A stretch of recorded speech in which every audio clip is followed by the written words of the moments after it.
Hey Sean, go. You're gonna have to run the Cosby in the can. Well, I think that's it for tillage.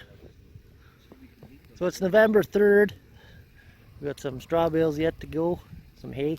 Anyway, we're bringing the tractor home, Old Smoky, because that's it for no more disking. It's supposed to get pretty cold coming out. It's pretty warm right now. The snow is actually more like rain. It's melting. So it's making things really muddy. But they're going to fire up Old Smoky here, and we're going to take her home. One thing I was just getting nice and warm on this track.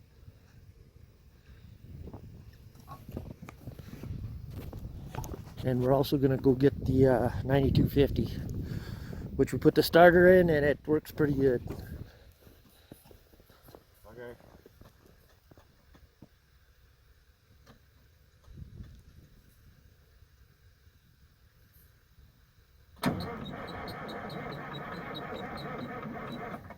And it looks like we're going to need booster cables. Keep going. Maybe not.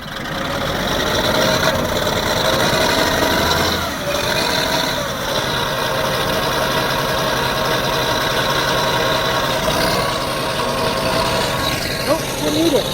Oh yeah, she's pretty soft. She's not froze at all. But it's going to be frozen.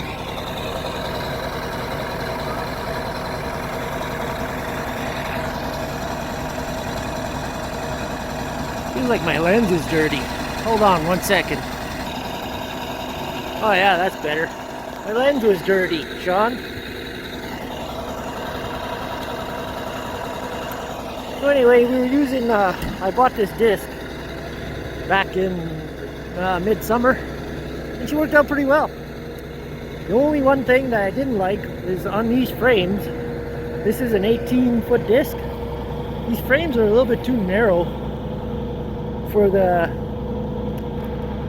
width of where the gangs hook up to. This much spacing here is too weak, and it wants to flex. So I welded this square tubing on, and that seemed to combat the flexing, which the previous owner did the same thing on that side. Because even this much here, that's about 1, 2, 3 feet, maybe a little over. This one's a good 5 feet, maybe even 6, and that's too. It's not really that thick iron on there, so that's one thing I didn't like about that. But other than that, it works pretty good. It's not a heavy disc, but it's not a finishing disc either. So it works good here because there's a lot of rocks here, and it held up pretty good on the rocks. No chips in the blades either. But we might have Sean move the truck.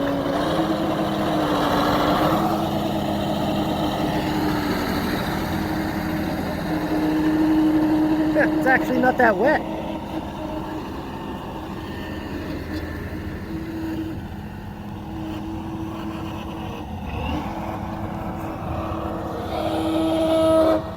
Yeah, oil's a little stiff.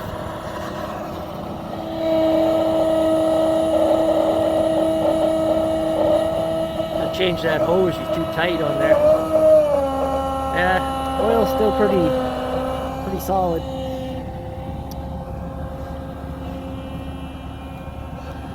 Anyway, we're gonna go pick up the 9250.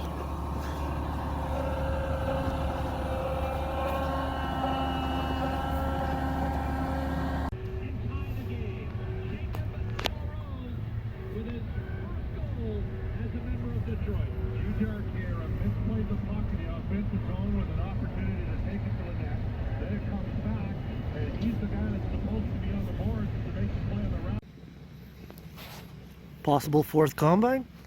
Maybe.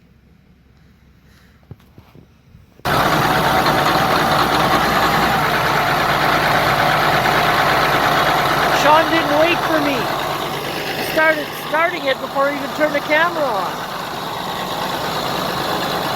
What are you laughing at? Anyway, that started pretty easy.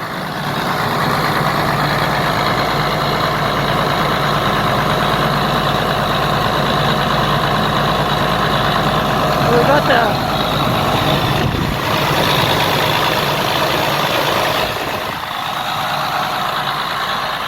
got the new solenoid on the starter, so hopefully that one will last. Having troubles with solenoids going on this thing.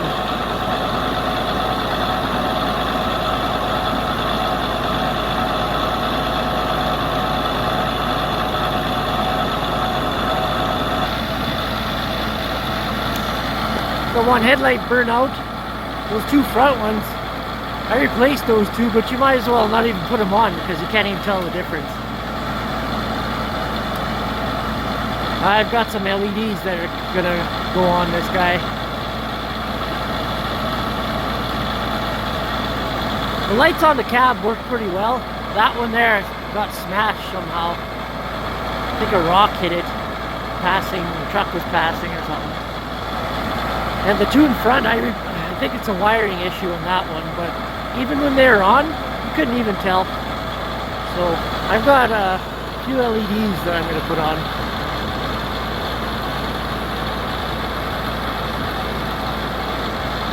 It finally stopped snowing. It actually snowed quite a bit.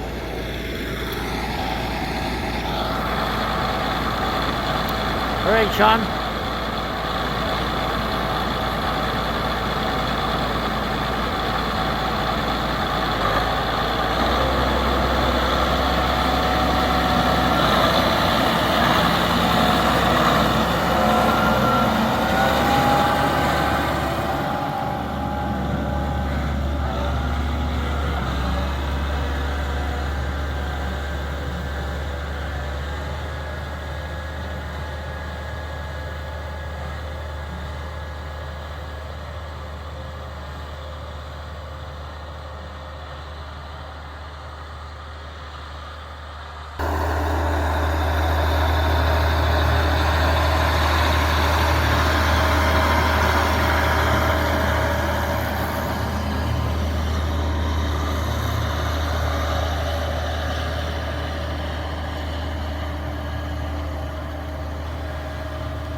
Well, here's the 9270. We gotta start this guy up and move her probably tomorrow.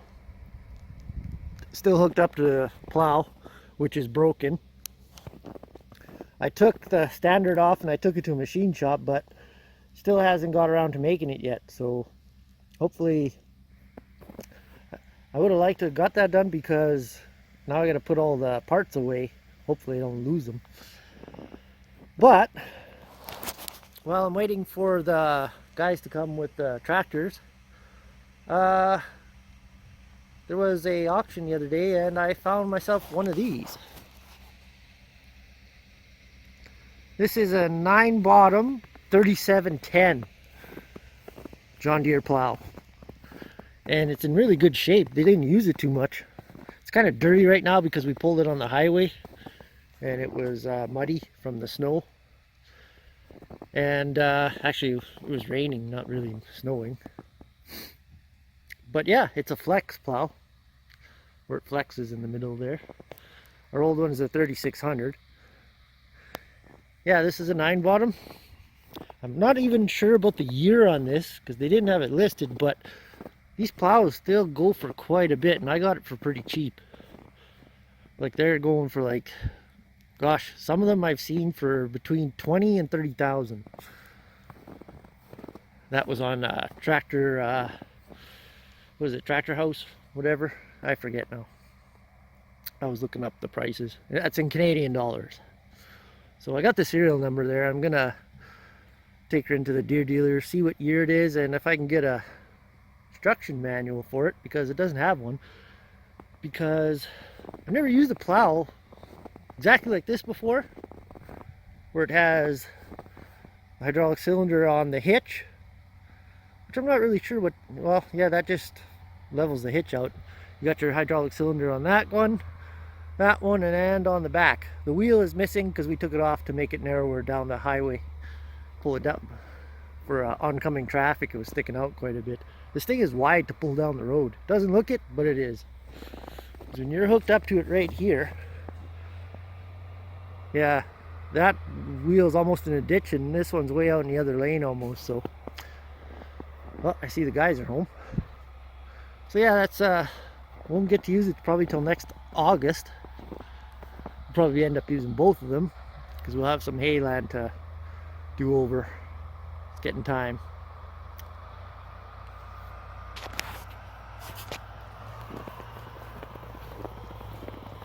It does have what I like. It does have these guys on here, which help throw the furrow over better. Kind of interested to see how they work.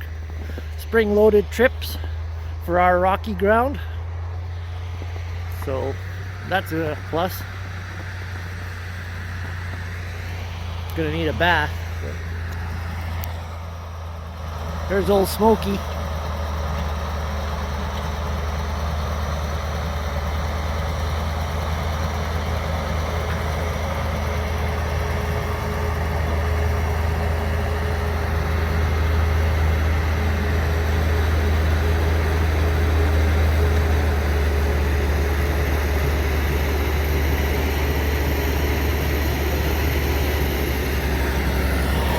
There's the Stagger.